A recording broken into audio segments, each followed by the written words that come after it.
السلام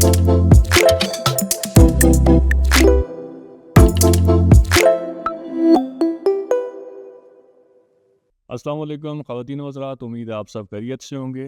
it's me Umar Jalal, owner of Urdu studio, اور خوش آمدید کرتا ہوں آپ کو کاسٹ جنکشن کی بالکل نیو اور انٹرسٹنگ پوڈ کاسٹ کی ایپیسوڈ میں۔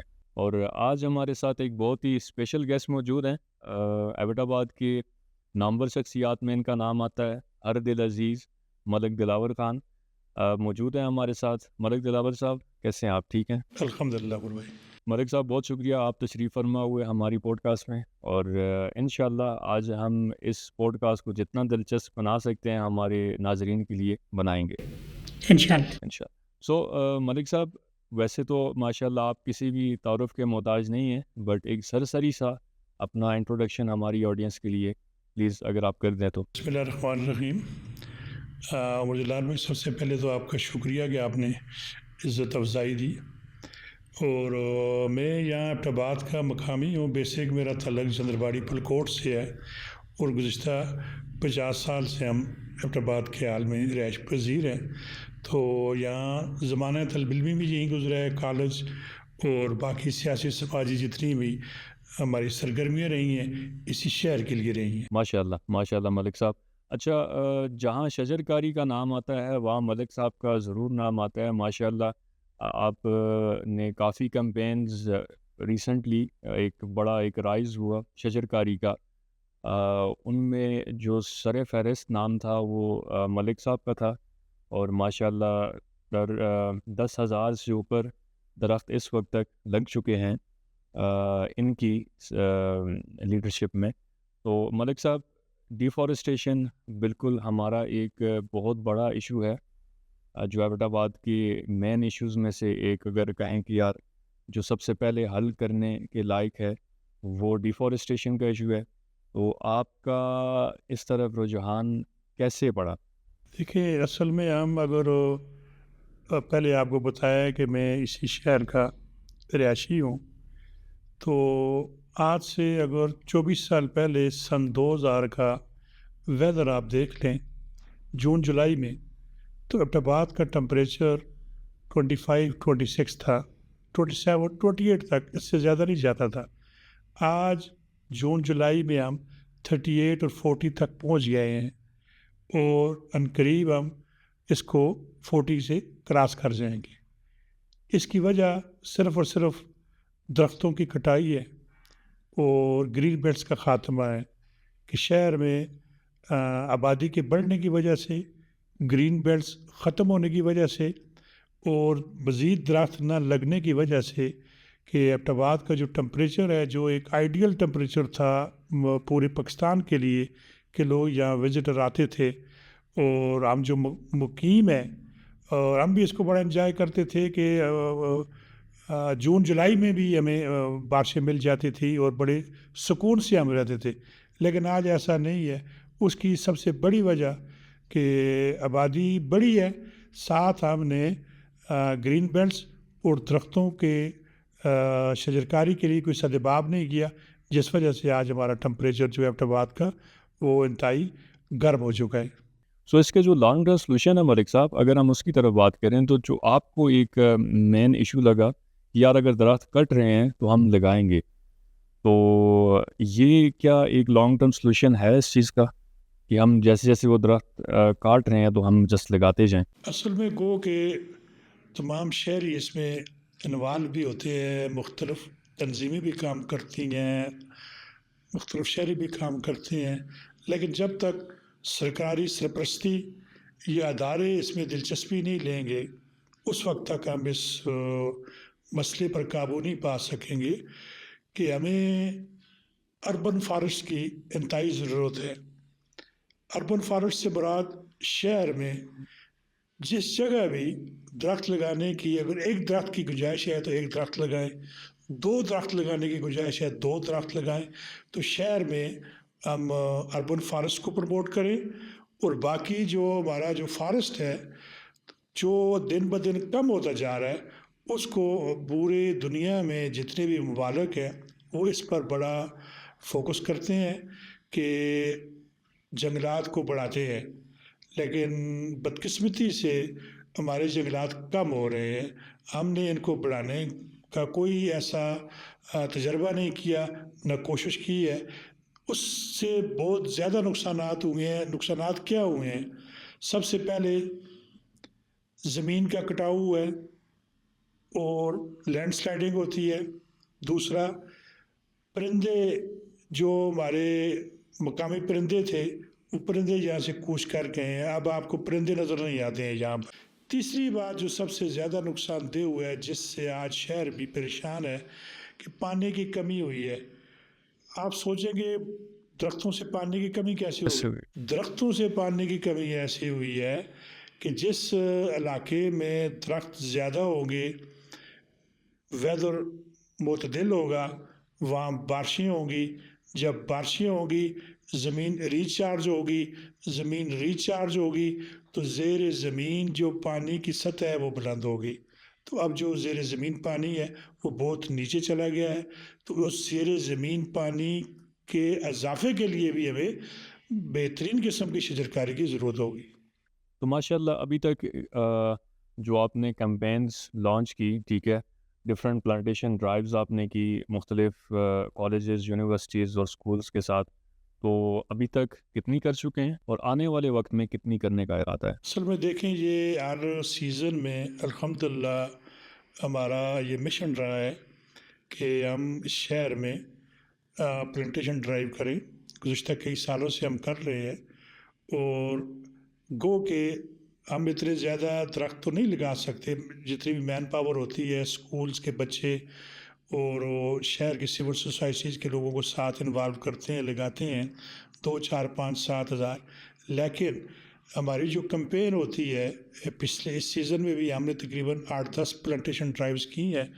اس ڈرائیو میں ہم نے گو کہ 2 4 5 ہزار پلانٹس لگائے ہیں. لیکن ہماری ڈرائیوز کی وجہ سے اس شہر میں 10,000 سے زیادہ پلانٹس لوگوں نے، مختلف جگہوں پہ اداروں نے اور اسٹوڈنٹس نے اور مختلف تنظیموں نے لگائے ہیں. تو وہ ہم بارش کا پہلا قطرہ ثابت ہوتے ہیں کہ اس کے بعد لوگوں کو اس مہم میں آگہی ملتی ہے اور لوگ جوش و خروش سے اس میں حصہ لیتے ہیں. مین مقصد یہی ہوتا ہے کہ لوگوں میں پلانٹیشن کے لیے شعور کو اجاگر کیا جائے. ہاں ماشاء اللہ ماشاء اللہ. اچھا، تو جو بھی ہمارے گیسٹ آتے ہیں تو موسٹلی وہ ایبٹ آباد سے ہی ہوتے ہیں اور ہم سے رہا نہیں جاتا کہ ہم ان سے ہزارہ کی بات نہ کریں. تو ہزارہ کا جب نام آتا ہے تو بابا حیدر زمان صاحب کا جو ہے وہ نام آتا ہے. اس میں اگر آپ 2 جملے اگر ان کی یاد میں یا ان کی شخصیت میں کچھ ایڈ کرنا چاہیں تو پلیز. دیکھیے جی، بابا حیدر زمان صاحب اللہ پاک انہیں جنت الفردوس میں اعلیٰ مقام عطا فرمائے. ایسی شخصیات صدیوں بعد پیدا ہوتی ہیں جن کا اپنا ذاتی کوئی مفاد نہیں ہوتا، نہ سیاست، نہ ان کی نسل میں کسی کو وہ نوازنا چاہتے ہیں. ان کا ایک ہی مقصد ہوتا ہے، میری دھرتی میرا نظام، میری دھرتی میرا اختیار. ان کا جو مشن تھا کہ ہم اتنے بڑے رقبے پہ ایک قوم کی حیثیت سے رہ رہے ہیں، جبکہ ہماری اس قوم کو، ہزارے کو پورے ملک میں کسی جگہ کوئی شناخت نہیں مل رہی اور نہ ہمارے بینیفٹس ہمیں مل رہے ہیں، جس وجہ سے لوگوں کی جو زندگیاں ہیں، جس طرح باقی اضلاع کے لوگ یا باقی لوگوں کی ترقی ہو رہی ہے، اس طرح ہمارے ضلع کی ترقی نہیں ہو رہی. جس کے لیے ضروری ہے کہ ہمیں ایک علیحدہ صوبہ دیا جائے تاکہ اپنے ریسورسز اپنے صوبے میں استعمال کریں، اپنے لوگوں پہ استعمال کریں، تاکہ ہم بھی ایک ترقی یافتہ لوگوں میں شامل ہوں. بالکل ایسے ہی. اچھا ملک صاحب، ایک چیز ذرا سی ہٹ کر میں یہاں پر اگر کوشچن کروں کہ ہمیں ہزارہ کی طرف جب بات چلتی ہے تو ہم کہتے ہیں بالکل ہونا چاہیے نام، کیونکہ ایک بڑا رقبہ ہے اس میں، ہند کو اسپیکرز ہیں، ٹھیک ہے. لائک اگر نام لے تو کون کون سے شہر ہیں جن کو ملا کر ہم یہ ہزارہ بنا سکتے ہیں؟ دیکھیں جی، یہ کوستان سے لے کے ہری پور تک جو ہمارے 5 7 ڈسٹرک ہیں، ترغر ہے، کوستان ہے، منسیرہ، ہری پور، یہ سارے ان کو اگر ملا کے دیکھیں، یہ ہماری جتنی بھی ثقافت ہے کلچر ہے، گو کہ اس میں مختلف زبانیں بھی بولی جاتی ہیں، لیکن اس کو اگر ہم جغرافیائی لحاظ سے دیکھا جائے تو یہ ایک خطہ ہے، ٹھیک ہے۔ اس خطے کی ترقی اسی چیز میں مضمر ہے کہ اگر ہمیں علیحدہ سے صوبہ دیا جائے گا، ہمیں ہمارے جو بینیفٹس ہیں، مثلا جو ہماری معدنیات ہے، جو مثلا تربیلا ڈیم ہے، اس کی سبسڈی ہے، یا جتنے بھی ہمارے ذخائر ہیں، اگر ان کا جو زر مبادلہ ہم اپنے اوپر خرچ کریں گے تو میں یقین سے کہہ سکتا ہوں کہ ہمارے بچوں کو نوکریاں بھی ملیں گی، ان کو روزگار بھی ملے گا، اور ان ہمارے شہروں کے جو انفراسٹرکچر ہے اس میں بھی ترقی ہوگی، اور سارے معاملات ہمارے ٹھیک ہو جائیں گے اسی صورت میں جب ہم ایک علیحدہ انڈیپینڈنٹ صوبہ بنا لیں گے۔ اچھا، یہ جو 2-3 نام لیے آپ نے، ان میں سے ایک ایبٹ آباد، منصر اور ہری پور والی سائڈ ہے۔ تو اگر ہم فرام دا زیرو سٹارٹ کریں تو سب سے پہلے ان کا جو نام ہے اس کی تبدیلی کے اوپر ہم کیوں نہ مطلب آواز اٹھائیں؟ لائک ایبٹ آباد گورے کے نام پہ ہے، جیمز ایبٹ، ٹھیک ہے، مان سنگھ مانسیرا اور ہری سنگھ۔ تو آپ کو کیا لگتا ہے کہ سٹارٹ یہاں سے نہیں لینا چاہیے ہمیں؟ بالکل آپ کی بات بجائے ہے، لیکن اصل میں یہ ایک تاریخ ہے، ہسٹری ہے کہ ایبٹ آباد جیمز ایبٹ نے اس کی بنیاد رکھی، اور اسی طرح جب ہری پور مان سنگھ نے فتح کیا تو اسی کے نام پہ اس کا نام پڑ گیا۔ تو یہ آنے والے لوگوں کو اس کو چاہیے کہ اس کے نام کی تبدیلی کے لیے ایک سنجیدہ کوشش کرنی چاہیے، لیکن اصل نام کا مسئلہ نہیں ہے، اصل میں جو بنیادی سہولتیں ہیں عوام کے لیے، وہ اگر انسانوں کو، ان کے باشندوں کو مل جائیں تو نام میں سمجھتا ہوں کوئی بھی ہو اس میں اتنا فرق نہیں پڑتا، جتنا کہ اگر انسان کو عزت وقار کے ساتھ زندگی گزارنے کا موقع ملے تو وہ میرا خیال ہے بہتر۔ جی مالک صاحب، میں بالکل ایگری کروں گا اس بات پہ کہ ذاتی طور پر جو ہے نا وہ خوشحالی بہت ضروری ہے۔ یہ پہلا مقصد ہونا چاہیے کہ پہلے ہم سکون میں آ جائیں، پھر اس کے بعد جو ہے نا ہم فکر کریں کہ کیا کس کو کرنا ہے، ٹھیک ہے؟ اور اسی بات کو آگے بڑھائیں گے مالک صاحب۔ میں نے کل پرسوں ایک پوسٹ دیکھی، ذاتی طور پر مجھے وہ اچھی بھی لگی، پر میں آپ کی رائے بھی اس میں لینا چاہوں گا کہ لائک کچھ ہمارے ارد گرد جو گاؤں ہیں، میرپور ہو گیا، کاکول، دوسرا تیسرا، ان سب نے مل کر ایک انیشیٹو لیا جس میں انہوں نے ایک پوسٹ بنائی جس میں لکھا ہوا ہے کہ ابھی میں کاکول کا پڑھ رہا ہوں، لائک کاکول میں رہنے والے تمام لوگوں سے گزارش ہے گاؤں میں اپنے پورے لباس میں گھر سے نکلیں، گاؤں میں شارٹس یا برمودا پہن کر گھومنا سختی سے منع ہے۔ تیسری یہ چیز ہے کہ روڈ پر یا چوکوں میں فضول بیٹھنا، کھڑا ہونا خاص طور پر سکول ٹائم پر سختی سے منع ہے۔ گاؤں میں اونچی آواز میں گانے لگا کر گزرنا منع ہے۔ روڈ پر یا گلی محلے سے گزرتے شور شرابہ، گالی گلوچ منع ہے۔ خاص طور پر باہر سے آئے ہوئے لوگوں سے گزارش ہے کہ گاؤں کے ماحول کا خیال رکھیں۔ اور لاسٹ میں یہ بھی لکھا ہے کہ خلاف ورزی کرنے والے اپنے ساتھ ہونے والے سلوک کا خود ذمہ دار ہوں گے۔ شکریہ۔ تو کچھ چیزیں ہیں جن پر ڈس ایگری کیا جا سکتا ہے، بٹ زیادہ تر تو یہ بہت اچھا انیشیٹو ہے اور بہت پہلے ہونا چاہیے تھا اس کو۔ آپ کا کیا کہنا ہے اس میں؟ دیکھیں عمر بھائی، کسی بھی گھر میں جب کوئی بچی شادی ہو کے آتی ہے تو اس گھر کے جو رسم و رواج ہوتے ہیں اس کو وہ فالو کرتی ہے۔ اب پورا گھر اس بچی کے لیے تبدیل نہیں ہوتا، بلکہ اس بچی کو اس گھر کے رسم و رواج کو فالو کرنا پڑتا ہے، تبھی وہ ایک کامیاب زندگی گزار سکتی ہے۔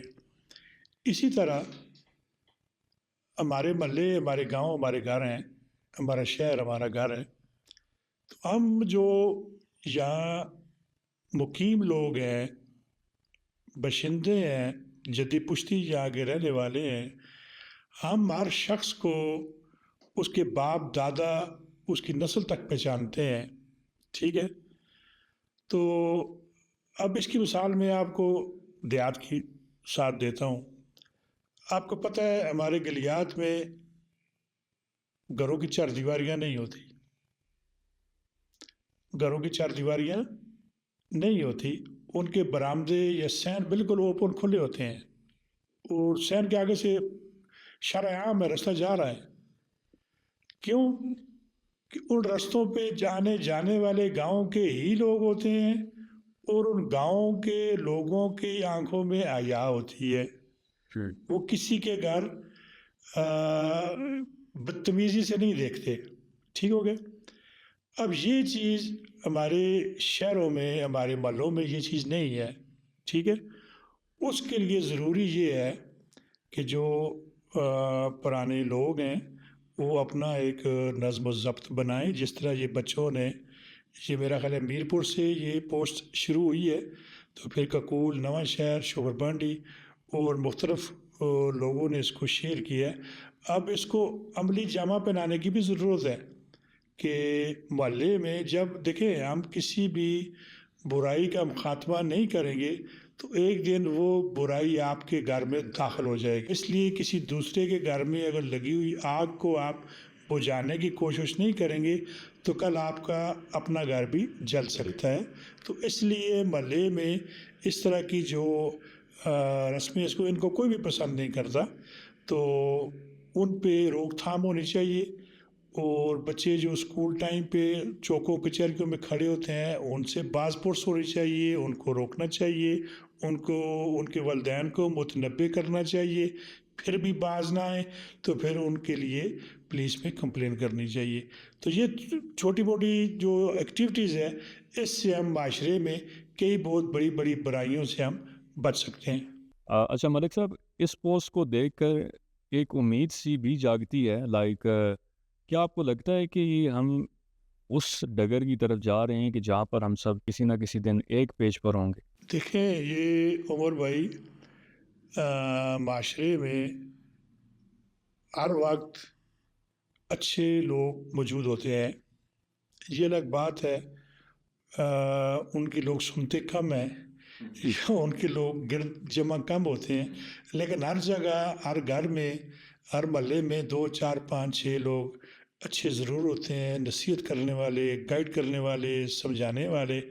तो हमें चाहिए कि ऐसी कोई भी एक अच्छी एक्टिविटी अगर शुरू हो या ऐसा कोई भी अच्छा काम शुरू हो या कोई अच्छी कोशिश शुरू हो, तो हमें उसका साथ देना चाहिए और हमें बढ़ चढ़ कर उसको सपोर्ट करना चाहिए। जी मलिक साहब, मैं बिल्कुल ही इस बात से एग्री करता हूँ और हमारे इस प्लेटफॉर्म से हमेशा इस चीज़ का पैगाम जाता रहा है कि इस तरह की इनिशिएटिव हम सपोर्ट ज़रूर करते हैं। इस तरह के जितने भी इनिशिएटिव लिए जाते थे आज से पहले, आज भी लेते होंगे, वो हुजरों में लिए जाते थे, इनको में जिसे हौज़रा कहते हैं। तो आजकल इसमें बड़ी कमी देखी गई है और मलिक साहब इस बारे में थोड़ी-सी हमें रहनुमाई करेंगे कि इसको हम मज़ीद फ़रोग़ किस तरह दे दे सकते हैं और नौजवानों को फिर दोबारा हुजरा कल्चर वाली साइड कैसे लेके जा सकते हैं कि बैठें, ठीक है, बड़ों की सोबत में बैठें और वहाँ से कुछ सीख के जाएँ और आगे मुस्तकबिल की तैयारी करें। मलिक साहब, आपका इस बारे में क्या कहना है? और भाई इस तरह है ना कि ये ओजरा कल्चर जो है ये पूरी दुनिया में तकरीबन है। इसमें किसी भी कबीले ख़ानदान के जब बड़े बैठते थे तो गांव के जो भी मसाइल होते थे या आने वाले कुछ इशू होते थे, मसलन किसी की शादी है या अभी तो ज़मीनें वगैरह खेत खलियान रहे नहीं, फसलों की कटाई होती थी या घास कटाई होती थी या किसी ने जानवर ख़रीदना था या बेचना था या किसी की शादी है उसकी तैयारी है या उसमें जितने भी मेहमानों की आमदरफ्त है, कहाँ बिठाना है, कहाँ खिलाना है, किसने ड्यूटी करनी है, क्या पकाना है, ये सारी चीज़ें। इसी तरह फौतगी के दौरान भी जो मैयत वाला घर होता है उसको बिल्कुल पता नहीं चलता कि कौन कब्र का सामान लेके आ रहा है, बलाक लेके आ रहा है, चिल्ले किसने लाई है, कफन कौन दे रहा है और वो शाम को खाना किसने पका दिया। यानी उन मैयत वालों को बिल्कुल फ़िक्र परवाह नहीं होती। महल्ले वाले, उज़रे वाले, गाँव वाले जो बुज़ुर्ग हैं वो सारी चीज़ संभाल लेते थे। ये एक मुनज़्ज़म तंज़ीम की तरह काम होता था। जिस तरह कोई एनजीओज़ काम करती है तो उज़रे में बैठने से उज़रे में जो बाहमी इत्तेफाक और इत्तेहाद के साथ लोग एक दूसरे के दुख दर्द और गम में शरीक होते थे, तो उससे माशरे में किसी के साथ भी कोई हादसा, किसी के साथ भी कोई मसला पेश आ जाता, कोई बीमारी आ जाती, तो सब मिल बांट के उसको गुजारते, जिससे उस हादसे में पड़े आदमी को या उस परेशानी में उसको कोई फ़र्क नहीं पड़ता था। नहीं कर सकता। बिल्कुल मालिक साहब, जो हुजरा कल्चर है ये तो एक बायमी ज़रूरत है हमारी, और इन्हीं की वजह से इससे पहले हमने काफ़ी अमन देखा कि हर बंदा आपस में कनेक्टेड है, और कोई भी लाइक जो मांगने वाले आते हैं, कुछ लोग तो वो हकीकी होते हैं पर कुछ वारदातिये भी होते हैं, ठीक है। वो मतलब अपने काम में कामयाब नहीं हो सकते थे। बट आजकल इस तरह है कि वो लोग मतलब कामयाब हो रहे हैं कि लोगों की आपस में एक पेज पर ना होना, और बाहर वाले को ना पूछना कि यार अगर आप यहाँ हो तो आप क्यों हो, क्या वजह है। तो बिल्कुल मैं एग्री करता हूँ। पर हम वापस मांगने वालों पर आते हैं, फेरी वाले। तो इन पिछले डिकेड में 10 साले में देखा जाए तो बहुत ही इसकी जो है ना तादाद में इजाफा देखा गया है। तो इनकी रोकथाम के लिए, या अगर ये आते हैं तो वो रजिस्टर्ड हों या कोई इस तरह का सीन हो कि मतलब अगर तो जो हकीकी मानने वाला है वो महरूम ना रहे, और जो वारदात के लिए आते हैं उनकी रोकथाम के लिए हमारे थानों में कोई इस तरह का कानून मौजूद है? जी, असल में ये देखें, अ, हमारे माशरे में ऐसी आम हर आदमी थोड़ा सा लापरवाह हो गया है। कोई क्या कर रहा है, कोई क्या नहीं कर रहा है, किसी को कोई परवाह नहीं है। होना तो ये चाहिए, कोई भी नवारुद आदमी मोहल्ले में गली में आपको नज़र आता है तो आप ऑथराइज्ड हैं, आप उसको पूछें भाई क्या कर रहे हो, क्यों आए हो, किससे मिलना है, एक चीज़। दूसरी चीज़ कि दूसरे ज़िलों से लोग जो सामान बेचने के लिए आते हैं, या बाज़ औक़ात लड़कियाँ भी होती हैं, अमूमन ऐसे देखा गया है कि औरतें मुख्तलिफ़ वाशिंग पाउडर और सर्फ़ मुख्तलिफ़ चीज़ों के बहाने घरों में जाती हैं, और घरों में मॉर्निंग के टाइम पे बच्चे सारे स्कूल गए होते हैं, मर्द काम पे होते हैं, घर में ख़वातीन होती हैं। ख़वातीन असल में बड़ी नरम दिल होती हैं, तो वो लड़कियां या शीमेल्स या इस तरह फेरी वाले इस तरह घर में अकेली औरतें देख के वो कोई ना कोई वारदात ज़रूर करते हैं। ऐसे कई वाक़यात हो चुके हैं। तो इसके लिए कानून को हरकत में आना चाहिए कि किसी भी कंपनी को या किसी भी फेरी वाले को किसी भी इलाके या यूनियन कौंसिल में अगर उसने अपनी मार्केटिंग करनी है तो वो थाने से एक सर्टिफिकेट ले, जिस पे वो अपनी एंट्री कराए, और उसके पास अपनी भी शनाख्त हो कि मैं फ़लाँ ज़िले और फ़लाँ यूसी का बाशिंदा हूँ, ये मेरा डोमिसाइल है, ये मेरा आईडी कार्ड है, और मैं इस कंपनी का सामान बेच रहा हूँ। तो वो हर थाने में एंट्री कराए और उसके बाद जाके मोहल्लों में जाके सामान बेचे। इससे इस चीज़ से रोकथाम हो सकती है, और आम शहरियों का ये फ़र्ज़ बनता है कि ऐसा कोई भी बंदा फेरी वाला है या मांगने वाला है, उसको रोक के उससे शनाख्त पूछें।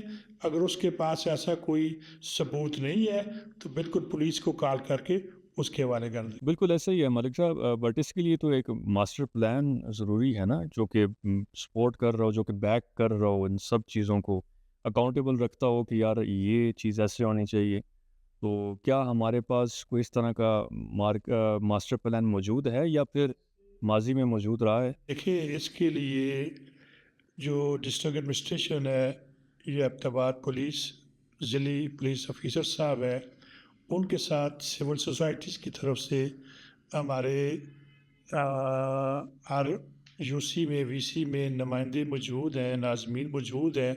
उनको चाहिए कि एक वफ़द की सूरत में ज़िली इंतज़ामिया या डिस्ट्रिक्ट पुलिस ऑफिसर के पास जाए और रिटन फॉर्मेट में इस चीज़ का कानून पास करवाएं, ताकि हर थाने में ये चीज़ आवेज़ा हो कि कोई भी जो सामान बेचने वाला है, बकारी है, फेरी वाला है, वो किसी भी थाने की हदूद में बगैर थाने के इल्म में लाए बगैर अपनी कोई सरगर्मी अदा नहीं कर सकता।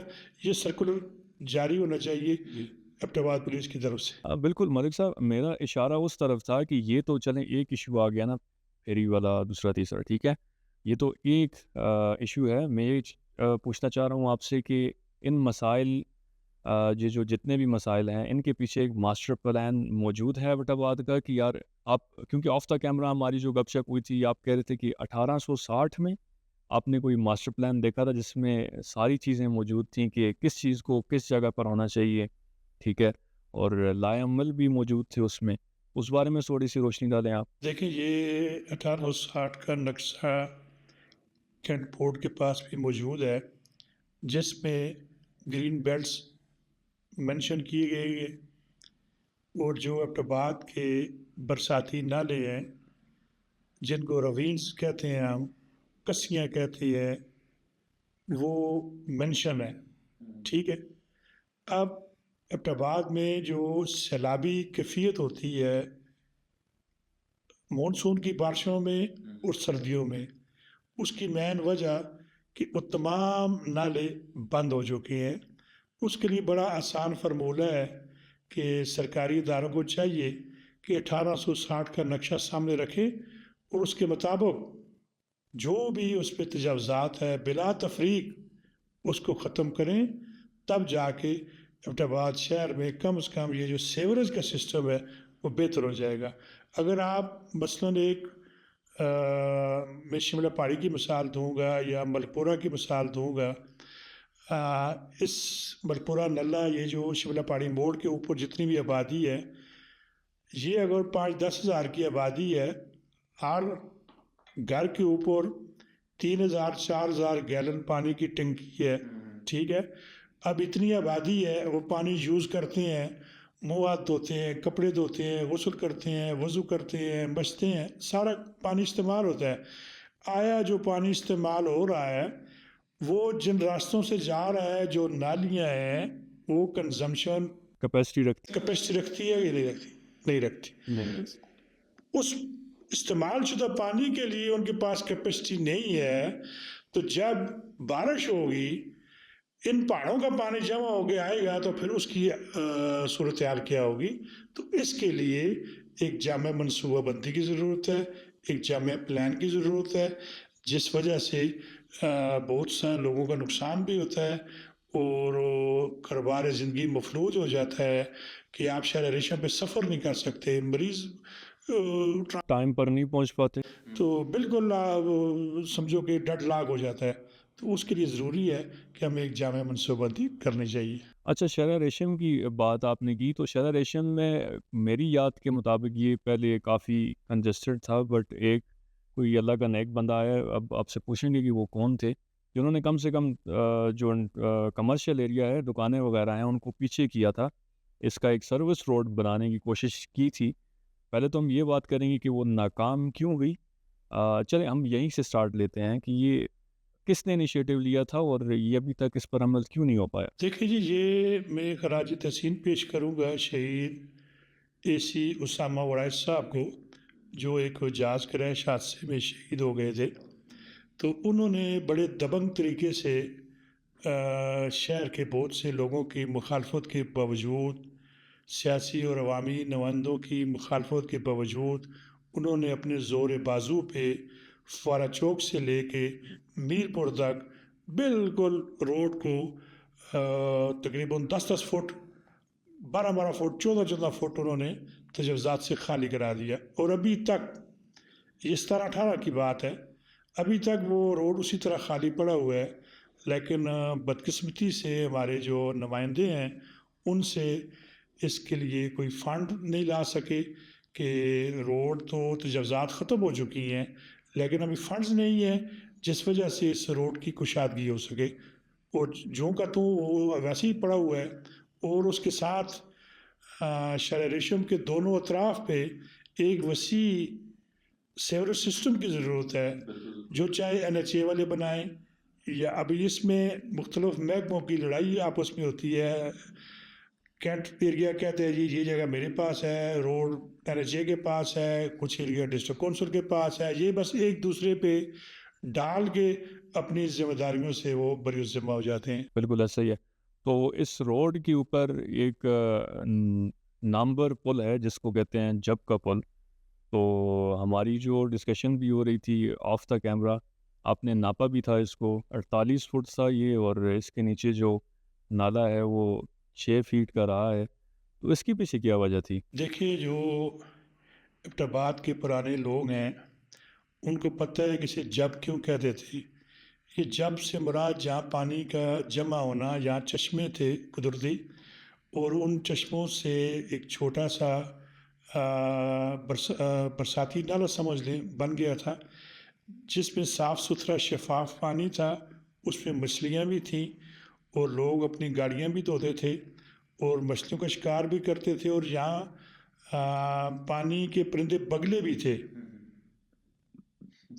लेकिन आज वो जो जब का पुल है, आप देख सकते हैं कि जब के शारा रेशम के ऊपर, जब के ऊपर जो ब्रिज है, उसको आप अगर आप पैमाइश करें तो वो 40 से 48 फुट है, हम्म, लेकिन उसके जो नीचे नाला है वो 6 फुट है।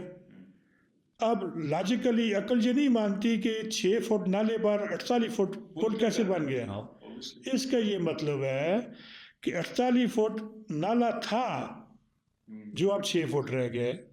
तो ये अदारों की सुस्ती है। आई गेस ये जो फ्लूइड्स आते हैं मलिक साहब, ये जो बिलाल टाउन में दूसरा तीसरा जो पानी ऊपर आ जाता है, इसमें जब पुल का कोई किरदार था पीछे कि यार इसकी वजह से कम आया करते थे? क्योंकि ये तो सिचुएशन शुरू से तो ऐसे नहीं थी मेरे ख्याल में, या थी? असल में उमर भाई न सिर्फ जब पुल, बल्कि ये जैसे सेठी मस्जिद जिसे सोका कहते हैं, ये सेठी मस्जिद से ऊपर चले जाएं आबादी शुरू होने से पहले, ये भी तकरीबन 45 से 50 फुट का सोका था, रेजरा इलाका था बिल्कुल। यानी कि ये सोका इसलिए कहते थे कि जब सावन और बरसात की बारिशें होती थी तो बनजात की जितनी भी पहाड़ियाँ हैं, उन पहाड़ियों की ढलवान सतह है, उनका स्लोप इसी तरफ है, तो तमाम पहाड़ियों से पानी जब मुसलसल, अच्छा इस शहर में 32-32 दिन भी बारिश हुई है, लेकिन ऐसी सैलाबी कैफियत कभी नहीं हुई। उस वक्त सारे रास्ते और नाले खुले थे। तो वो अब सिटी मस्जिद का सोका देख लें, जो 40 से 50 फुट था, अब वो 6 फुट रह गया है। तो अब जो सिटी मस्जिद के पीछे जो बनाजात हैं, उनकी जो पहाड़ियाँ हैं, उनसे जब बारिश का पानी आएगा तो वो उसकी तो कंजम्पशन नहीं है, कैपेसिटी नहीं है उसमें 6 फुट नाले में, तो लाजिमी बात है वो रोड पे आएगा। तो ये हाल है सब तरफ कि जो नालों की एक्चुअल लेंथ है, चौड़ाई है, उनका जो डाया था, सब कुछ ख़त्म कर दिया है इन्होंने, जिस वजह से आज पूरा शहर एक अजाब में मुब्तला है। मलिक साहब, बहुत मज़ा है, यकीन माने हमने बहुत सारे एबटाबाद के ऊपर बात की, और आपका बहुत बहुत शुक्रिया। आपने मसरूफ़ वक्त में से अपना वक्त दिया हमें, और तबीयत नासाज होने के बावजूद आपने ये शर्फ बख्शा हमें। तो मलिक साहब, लास्ट में हम आपसे यही गुजारिश करते हैं कि हमारी ऑडियंस के लिए, जो ज़्यादातर एबटाबाद की है, उनके लिए कोई एक मैसेज देना चाहें तो प्लीज़। देखें जी, ये हमारे ऊपर जिस तरह हमारे वालिदैन का हक है, हमारी फैमिली का हक है, हमारे दोस्त अहबाब का इस्लाम में भी हकूक़ हैं, हक है, इसी तरह हमारी धरती का भी हम पर हक है, हमारी ज़मीन का भी हम पर हक है। इसके लिए हमें अपना एक ऐसा किरदार अदा करना चाहिए कि जो अच्छा हो और बेहतर हो इस धरती के लिए, अपने लोगों के लिए, अपने शहर के लिए कोई ना कोई मुस्बत एक्टिविटीज़, कोई ना कोई अच्छा काम ज़रूर करना चाहिए, ताकि जिससे हमारे दिली सुकून भी हो और हम वो मसरत महसूस करें कि हमने अपने शहर के लिए कुछ ना कुछ हक अदा किए। बहुत शुक्रिया मलिक साहब। और हमारे लिए कोई मैसेज इस टीम के लिए? माशाल्लाह आपकी बड़ी अच्छी टीम है और आप वो एक वो बेहतरीन कोशिश कर रहे हैं। अमूमन इस